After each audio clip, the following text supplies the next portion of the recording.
तो स्वागत है आप सबका आपके अपने यूट्यूब चैनल बघेली एजुकेशन में। जैसा कि मेरे साथी मैं आप लोगों को पहले ही बताया था कि अपन केमिस्ट्री की एक सीरीज लेके चले हैं जो इम्पोर्टेंट क्वेश्चंस की है। वो मेरे साथी मैं आप लोगों को बताया था कि 12 से 13 पार्ट में ख़त्म कर दूंगा। सो आज का अपना ये तीसरा पार्ट है और तीसरे पार्ट की वीडियो मैं स्टार्ट करने जा रहा हूँ। अगर आप पार्ट 1 और 2 की वीडियो नहीं देखे हैं तो लिंक डिस्क्रिप्शन में है, आप वीडियो देख सकते हैं।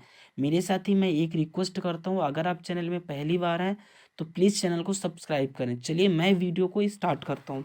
देख लीजिए, मैं आपको बता दूँ कि अपना यहाँ से आएगा टोटल 7 मार्क्स का। कितने मार्क्स का आएगा? 7 मार्क्स का, जिसमें से 2 आएंगे एक एक नंबर के ऑब्जेक्टिव क्वेश्चंस। एक आएगा 2 मार्क्स का और एक आएगा 3 मार्क्स का। ओके मेरे साथी, टोटल मिला करके हो गए 7 मार्क्स। अब मेरे साथी इस 7 मार्क्स में जो 2 नंबर के ऑब्जेक्टिव आएगा, क्या आएगा? ऑब्जेक्टिव आएगा, उसको अपन इस चैप्टर में नहीं पढ़ेंगे इस वीडियो में। ऑब्जेक्टिव की मैं आप लोगों को पहले ही बताया था कि एक अलग से पीडीएफ बनाऊंगा, उस पीडीएफ में सब कुछ अच्छे से समझा दूंगा। इसमें सिर्फ मुझे पढ़ना है, तो क्या पढ़ना है? सब्जेक्टिव। क्या पढ़ने हैं? Subjective questions for MP board. For MP board या आप किसी भी बोर्ड में, सभी बोर्ड के लिए इंपॉर्टेंट होगा। ओके मेरे साथ ही, चलिए वीडियो को मैं स्टार्ट करूँ। मैं आप लोगों को ले चलूँ सब्जेक्टिव क्वेश्चंस की ओर, है ना। ऑब्जेक्टिव नो, है ना मेरे साथ ही। देख लीजिए, यहाँ पर मैं आप लोगों को दिखा दूँ अति लघु उत्तरीय प्रश्न। कहाँ मिला है? अति लघु उत्तरीय प्रश्न। क्वेश्चन पहला नंबर क्या था? ताप का वेग स्थिरांक पर क्या प्रभाव पड़ता है? ये एग्जाम में नहीं आएगा। दूसरा क्वेश्चन भी आपके एग्जाम में नहीं आएगा। तीसरा ही नहीं, समीकरण का समाकलित रूप लिखिए, ये भी नहीं आएगा मेरे साथी। चौथा भी नहीं आएगा, पांचवा ऊर्जा अवरोध क्या है? आएगा नहीं, पर थोड़ा सा पढ़ लीजिए, शायद आ जाए। उस न्यूनतम ऊर्जा को जिसे प्राप्त करने के बाद ही अभिकारक अणु उत्पाद में परिवर्तित हो सकते हैं, ऊर्जा अवशेष अवरोध कहलाते हैं। ठीक मेरे साथी, इसको बस इतना ही आपको लिखना है, इससे ज्यादा नहीं लिखना है। फिर आता है दर स्थिरांक पद। क्या आता है? दर स्थिरांक पद शायद आ जाए, कोई कंफर्म नहीं है क्योंकि एक इंपॉर्टेंट नहीं है। कुछ रासायनिक अभिक्रियाएं एक से अधिक पदों में संपन्न होती हैं। अभिक्रिया की दर का निर्धारण सबसे धीमी गति से होने वाले पद द्वारा होता है, जिसे दर निर्धारक पद कहते हैं। मेरे साथ ही पढ़ लीजिए, बाकी ये इंपॉर्टेंट नहीं है। फिर चलिए अपन अगले क्वेश्चन की ओर। अगला क्वेश्चन 7 नंबर भी इंपॉर्टेंट नहीं है। 10th, एक अभिक्रिया की शून्य कोटि क्या है? इसकी आणविकता शून्य हो सकती है क्या? इसकी तो अभिक्रिया की आणविकता सदैव पूर्णांक होती है, अतः यह शून्य नहीं हो सकती है। फिर आता है विशिष्ट अभिक्रिया दर किसे कहते हैं? मेरे साथ ही पढ़ लीजिए, शायद आ जाए 2 नंबर में, ये क्वेश्चन आ सकता है। ठीक, तो किसी अभिक्रिया की विशिष्ट अभिक्रिया दर दिए गए ताप पर अभिक्रिया की उस दर के बराबर होती है जब प्रत्येक अभिकारक का सांद्रण इकाई में लिया गया हो, तब उसे अपन क्या कहेंगे? विशिष्ट अभिक्रिया दर कहेंगे, जिसे अपन विशिष्ट अभिक्रिया दर कहेंगे ना। हाँ ठीक ठीक ठीक ठीक, जिसे अपन के गणितीय रूप है, गणितीय रूप भी आप कर सकते हैं। फिर आता है अभिक्रिया की औसत दर का मान कब उसकी तात्क्षणिक अभिक्रिया की दर के बराबर हो जाता है? आएगा नहीं, पर थोड़ा सा पढ़ लीजिए, छोटा सा आ सकता है। ठीक, आंसर देख लीजिए। मैं सबको डिटेल नहीं बता रहा हूँ, टाइम बहुत कम आ रहता है, वीडियो बहुत बड़ी हो जाती है ना। फिर आता है छद में एकाणु का अभिक्रिया को उदाहरण से समझे। ये आता है एग्जाम में मेरे साथ ही, इसको आप लोग पढ़ लीजिए, देख लीजिए, स्क्रीनशॉट ले लीजिए। काफ़ी इजी है, ये क्वेश्चन आ सकता है आपके एग्जाम में। ठीक, फिर आ जाऊँ अगला, तापमान गुणांक किसे कहते हैं? नहीं आएगा। ठीक, ये भी नहीं आएगा मेरे साथी। अगले क्वेश्चन की ओर अपन चलें। अगला क्वेश्चन क्या कहता है मेरे साथी?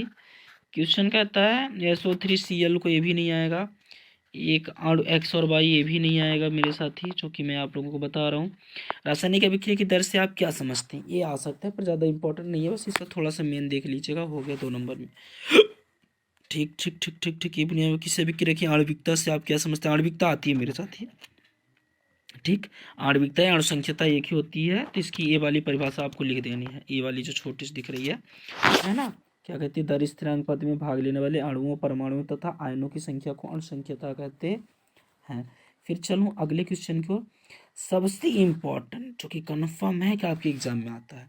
जब यहाँ 4 नंबर का था तब भी एक क्वेश्चन आता था, 5 नंबर का था तब भी आता था, और 3 नंबर का हो गया तो तब भी आएगा मेरे साथी।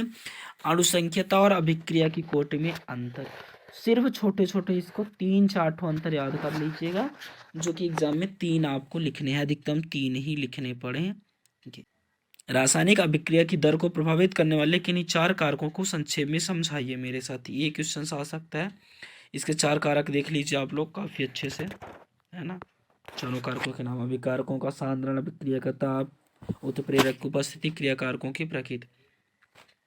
फिर क्या कहता है, वेग स्थिरांक पर ताप का क्या प्रभाव पड़ता है। वेग स्थिरांक पर ताप का क्या प्रभाव पड़ता है। ताप के इस प्रभाव को मात्रात्मक रूप में कैसे प्रदर्शित करते हैं, नहीं आएगा, जो कि मैं आप लोगों को पहले ही बता रहा हूँ। ठीक, अगला सक्रियण ऊर्जा पर संक्षिप्त टिप्पणी लिखी मेरे साथ ही आ सकती है। थोड़ा सा इसको पढ़ लीजिएगा, है ना, मैं दिखा रहा हूँ, आप लोग देख लीजिएगा। फिर आता विक्रिया की दर और दर स्थिरांक बन तक मेरे साथ ये क्वेश्चंस कन्फर्म है कि आपके एग्जाम में आओ भाई करेगा, 3 नंबर में पढ़ लेना है। सिद्ध कीजिए कि प्रथम कोट की अभिक्रिया का अर्धायुकाल अभिकारक की प्रारंभिक सांद्रता पर निर्भर नहीं होता। मेरे साथ ये आ सकता है, ये क्वेश्चंस देख लीजिए, है ना। इसको आप लोग काफ़ी अच्छे से कर लीजिएगा, है ना। आप लोग तो एक बार पढ़ते भी हैं इसको, कोचिंग में भी पढ़ लेते हैं। सो हमें सिर्फ इतना बताना है कि आप लोगों के लिए इंपॉर्टेंट क्वेश्चंस कौन कौन से हैं, कौन आ सकते हैं। ठीक, अभिक्रिया की कोट से क्या समझते हैं, कोट आ सकती है, मेरे साथ ही पढ़ लीजिएगा। फिर अभिक्रिया की कोटि क्या है, शून्य कोट, प्रथम कोट एवं द्वितीय कोट को अभिक्रिया की दर स्थिरांक के का मात्रक लिखिए। ठीक, ये क्वेश्चन आ सकता है आपके मेरे साथी। ठीक, ये देखिए शून्य कोट, ठीक, प्रथम कोट, द्वितीय कोट, ये हो गई। आप लोग सब कोई देख, शून्य कोट की अभिक्रिया को उदाहरण से समझा, ये मेरे साथ ही देख लीजिए, इसको कर लीजिएगा आप लोग, है ना, बड़े आराम से, काफ़ी इजी है, आप सबके पास बोध होता है, सो कर लेंगे। शून्य कोट की अभिक्रिया के लिए दर स्थिरांक का व्यंजक मेरे साथ ही आप लोग पढ़ ही चुके हैं। ठीक, सब कोई पढ़ चुके होंगे, इसको निकाल लीजिएगा। फिर आता प्रथम कोट के अभिक्रिया के लिए वेग स्थिरांक का व्यंजक एक याद कीजिए, मेरे साथ ही आ सकते हैं एग्जाम में, यही क्वेश्चन तो आते हैं, है ना। फिर इधर आ जाइए, इधर से भी आ सकते हैं, कोई भी एग्जाम से क्वेश्चंस, कोई भी क्वेश्चन आ सकता है। एक क्वेश्चन क्या आता है, सिद्ध कीजिए शून्य कोट का अभिक्रिया का अर्धायुकाल अभिकारक के प्रारंभिक सांद्रण के समानुपाती होता है, ये भी क्वेश्चन आ सकता है, काफ़ी इंपॉर्टेंट होता है।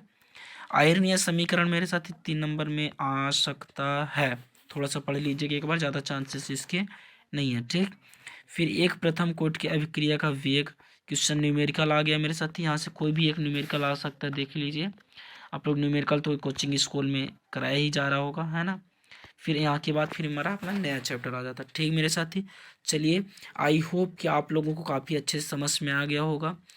प्लीज़ हम आपसे रिक्वेस्ट करते हैं, अगर आपको यह वीडियो काफ़ी अच्छी लगी और काफ़ी अच्छे से समझ में आ गई है तो प्लीज़ चैनल को लाइक करें, और अगर चैनल में पहली बार है तो चैनल को सब्सक्राइब करें, अपने दोस्तों तक शेयर ज़रूर करें, है ना, जिससे कि सबको पता चल जाए कि अपनी नई इंपॉर्टेंट क्वेश्चंस की टॉपिक आने लगी है।